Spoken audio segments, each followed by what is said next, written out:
মাত্র ৮ জন বিডিআর সদস্যের কাছে শোচনীয় পরাজয় বরণ করতে হয় ভারতীয় সীমান্তরক্ষী বাহিনীকে।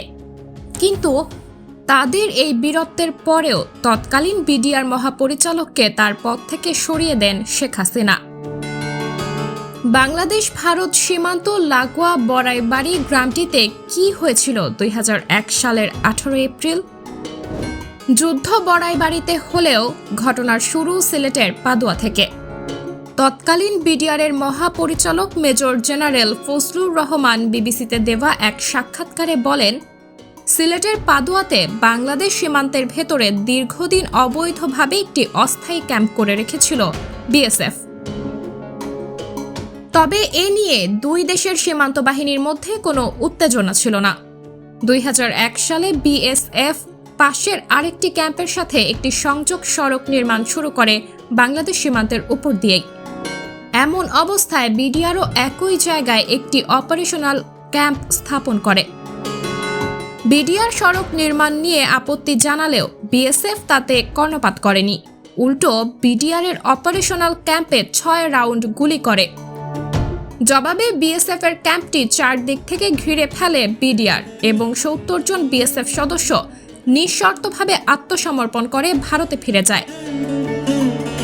প্রতিবেদনে আরও উঠে আসে যে লজ্জাজনক এই ঘটনার প্রতিশোধ নিতে পরিকল্পনা শুরু করে বিএসএফ এবং কুড়িগ্রামের বড়াইবাড়ি বিডিআর ক্যাম্প দখলে নেবার প্রস্তুতি নেয়। ২০০১ সালের ১৮ এপ্রিল ভোররাতে স্থানীয় কিছু কৃষক তাদের জমিতে সেচ দিচ্ছিলেন। এমন সময় তারা দেখেন ভারী অস্ত্রশস্ত্র নিয়ে ধান ক্ষেতের উপর দিয়ে হেঁটে আসছে কয়েকশো সেনা। তাদের মধ্যে কয়েকজন হিন্দি ভাষায় বিডিআর ক্যাম্পের অবস্থান জানতে চায় কৃষকদের কাছে। কৃষকদের একজন সাইফুল ইসলাম বুদ্ধি করে তাদের ভুল ঠিকানা দেয় এবং বিএসএফ সেদিকেই রওনা হয়। সাইফুল ইসলাম বলেন, বিএসএফকে ভুল ঠিকানায় পাঠিয়ে তিনি ছুটে আসেন বড়াইবাড়ি বিডিআর ক্যাম্পে। সে সময়ে ক্যাম্পে ছিলেন মাত্র ৮ জন বিডিআর সদস্য। তারা এই খবর পাওয়ার পর দ্রুত গ্রামবাসীকে নিরাপদ স্থানে সরিয়ে দেন এবং নিজেরা ক্যাম্প ফাঁকা রেখে গ্রামের বিভিন্ন জায়গায় লুকিয়ে পজিশন নেন। কৃষক সাইফুল ইসলাম নিজেও আনসারের প্রশিক্ষণপ্রাপ্ত ছিলেন। তিনিও অস্ত্র হাতে নেন বিডিআর সদস্যের সাথে। স্থানীয় বেশ কিছু বাসিন্দা বিবিসিতে দেওয়া সাক্ষাৎকারে বলেন, বিএসএফ সদস্যরা ভুল ঠিকানা থেকে আবার গ্রামের দিকে ফিরে আসে এবং বিডিআর ক্যাম্পটি খুঁজে পায়।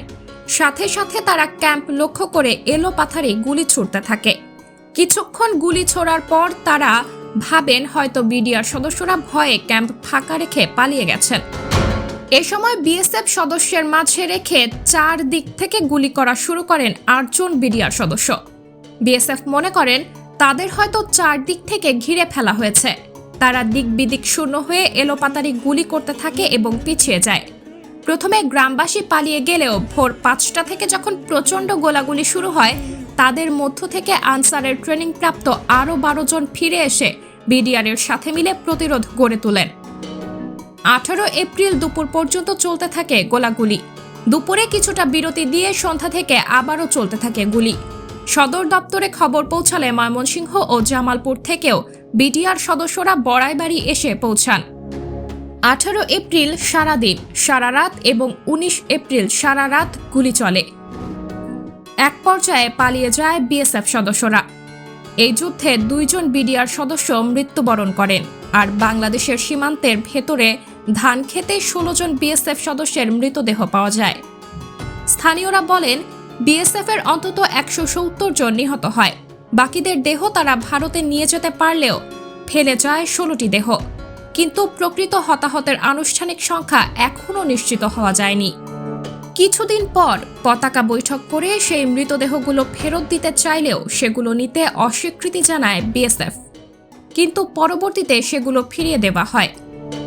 ২০০১ সালের ৭ই মে ইন্ডিয়া টুডেতে প্রকাশিত একটি প্রতিবেদনে এই ঘটনার তীব্র ক্ষোভ জানায় ভারত।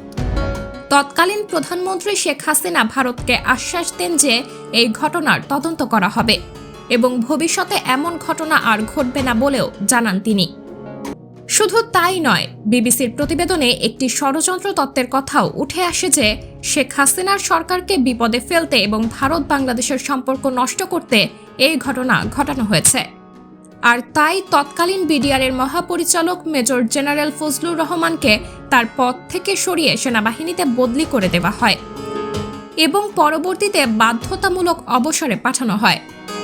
2012 সালে বিবিসিতে দেওয়া এক সাক্ষাৎকারে ফজলুর রহমান জানান, তার বিরুদ্ধে আনা এসব অভিযোগের কোনো ভিত্তি নেই। পেছনে কারণ যাই হোক, 2001 সালের 18 এপ্রিল 8 জন বিডিআর সদস্য ও গ্রামের কিছু লোকের বিচক্ষণতায় ভারতের সাথে হওয়া একমাত্র যুদ্ধে জয়লাভ করে বাংলাদেশ। জেনারেল রহমান বিবিসিকে জানান, সীমান্ত রক্ষার দায়িত্বে ছিলেন তিনি এবং আপোষহীনভাবেই তিনি তার দায়িত্ব পালন করেন আর মানুষের জানমালের নিরাপত্তা নিশ্চিত করেন। সাবরিনা জলিল, সবার কথা।